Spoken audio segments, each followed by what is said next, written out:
Have you ever thought to yourself how some discs are so cool? They have all these really cool colorful stamps. It's such cool plastic. It's super swirly. Maybe you really like the color. Maybe you got a die on a disc. But then you go out to throw it on the course and you're like, it's just not what I hoped it would be. It looks amazing, but it really doesn't fly as good as I was hoping it would. Today we are going to be showing you how you can change that. And we're going to be using Valkyries. This is a max weight star Valkyrie. I have a couple other Valkyries, and I'm going to show you things that you can do to kind of throw the same thing, but maybe it'll work out better for you. Let's go to the T-pad.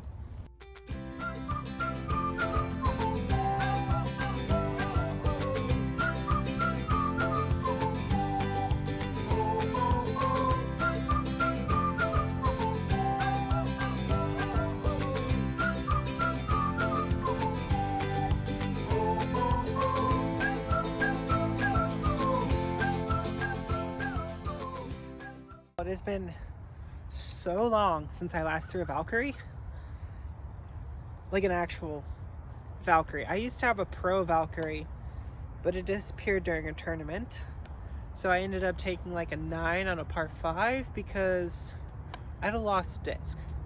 So yeah, we have Star Valkyrie. This is 9-4 -2-2. So theoretically, if you're throwing right hand backhand, it should go out here, flip up, turn and drift a little bit, and then come back, finish pretty much straight in front of where you're going, maybe a little bit overstable, but this is brand new star. It's max weight. It's been a while since I've thrown one of these, and this is probably going to be kind of stable.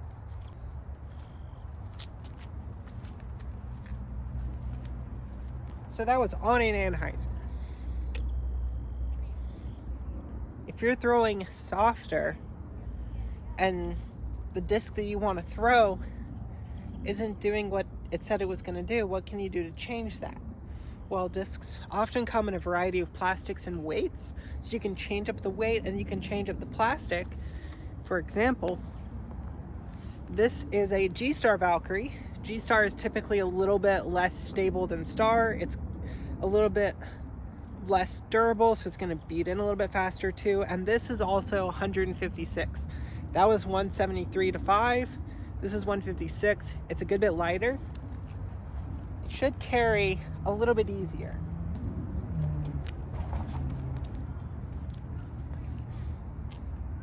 Yeah, a couple feet further. But how far can you push it? This is a DX Valkyrie that I found in a used bin. Thank you, Mike, for turning this in. It's not in the greatest condition, but it's definitely still pretty new. It's 165 grams. Let's see what the DX plastic does.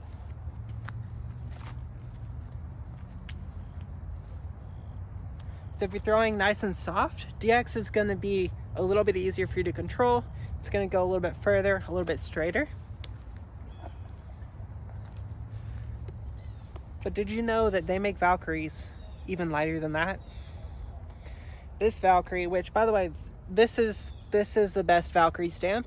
These other ones are cool. This is the best one. This disc is 126 grams. Possibly the flippiest 9-speed I've ever thrown.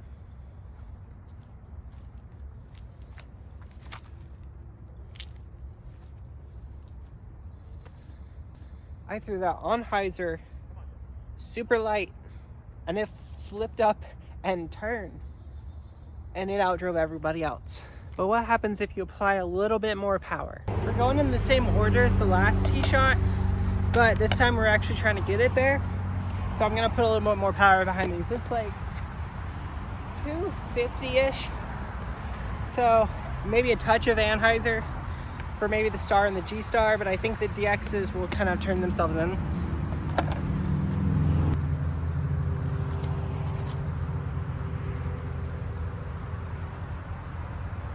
I forgot how stable Valkyries were when they start out. Wow, that fought it out.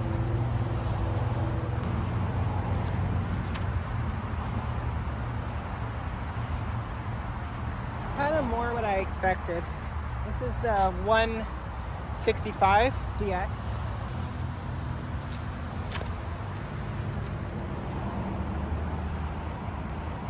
That's what I expect out of a Valkyrie. It's just gonna kind of turn, because I've really only thrown DXs.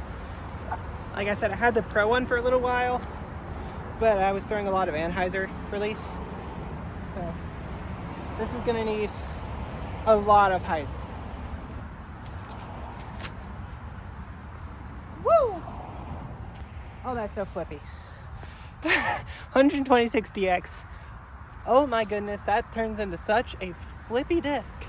So the very first hole, I didn't really have enough pressure in the throw to be able to make the discs fly differently. However, the weight made it a little bit, but as you start to ramp up in power, this hole is, granted it's downhill, but it's 375. As you start getting more power and imparting more pressure into the disc, the plastic and the weight that you use is going to start to become a little bit more important.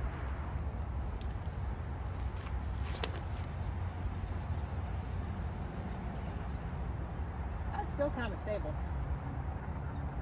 but it had the distance. It's just a lot more stable than I thought it was going to be. This will probably fly like your traditional Valkyrie now.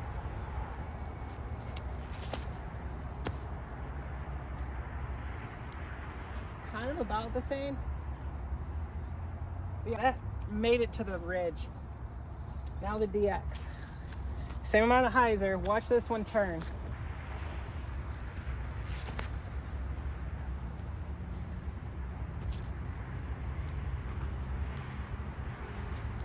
The more base plastic your disc is, the more it's gonna do that. And now I'm gonna throw this one on a steep hyzer over here. It's probably gonna turn into a roller.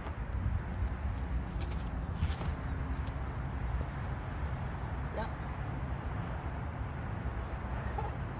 Oh my goodness, that disc is so much fun. So does this mean that you can't make overstable discs fly the way that you want them to? No. That's not what this means. You can take a disc that's max weight and just hit it into a couple hundred, maybe 1,000 trees, and it'll start to fly more the way you're expecting it to based off of the flight numbers. However, it takes so long to do that. The easy, cheap solution is to just buy a different disc, right? It's not as cheap, right? You're spending money on an extra disc. However, this disc actually does what you want it to. This disc doesn't quite do what you want it to, right? So it's kind of a cost-benefit analysis. You have to decide, do I want to spend the time to get this max weight disc to fly the way I want it to, or do I just go buy another disc that's going to fly the way I want it to right out of the box? And for most casual disc golfers, the answer is probably just go get another disc, because you don't play enough to beat the disc in. If you're a pro player, get the heaviest one, beat it in, and you can start to cycle, and then you'll always have a disc that flies the way you want it to, but you're throwing it a couple hundred times a week versus an amateur player who's throwing maybe 1 round a week or 2 rounds a week, maybe 3 rounds a week. You're not playing intense tournaments over and over and over again and doing looping practice rounds, right? So beating in a disc is fantastic, but it takes a very long time for an amateur disc golfer to do. If you're a pro, first of all, why are you watching this? Thank you. But beating in a disc is going to give you more options than having a lightweight disc, but having one lightweight disc might be a lot of fun. We're going to finish here going for max distance. The Mando sign is 395. The Valkyrie, for a very long time, was the world's record longest thrown disc. Let's see if we can make it go at least 400. But I'm gonna go like actual distance lines. I'm gonna try to put them flat, maybe a touch of Anheuser, and see if we can get them to go the distance.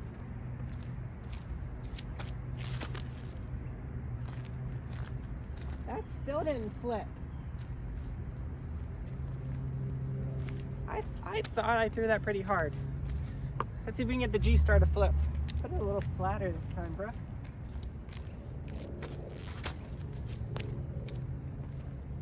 Oh yeah.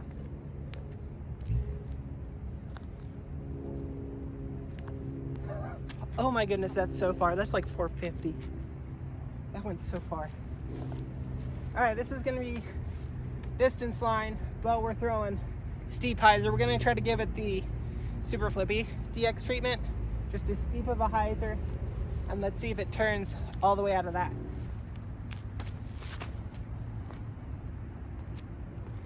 Still flippy. That was a very steep hyzer. Now, what I've always wanted to do, throw a super, super understable disc at this tree line right here and put it down as a roller. And this disc might have a chance to turn and go back up the hill.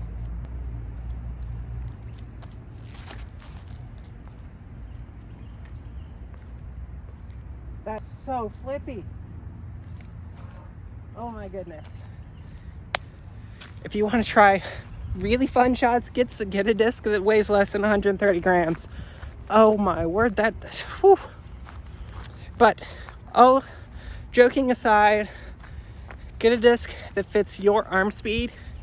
So that could be the rim size, that could also be the plastic type, that could also be the weight, right? Get something that works for you, especially as the amateur disc golfer. You're not going to be using it nearly as much. So a slightly lighter weight disc is going to stay good for a lot longer than it would if it was in a pro's bag. That being said, I still bag almost exclusively max weight because I like to throw an Anheuser, and that's my own fault. But besides all that, if you enjoy content like this, please make sure to like the video. If you want to see something else, make sure to comment that down below, and please make sure to subscribe. Subscriber only giveaways, and it helps me out too. And until next time, see you out on the course.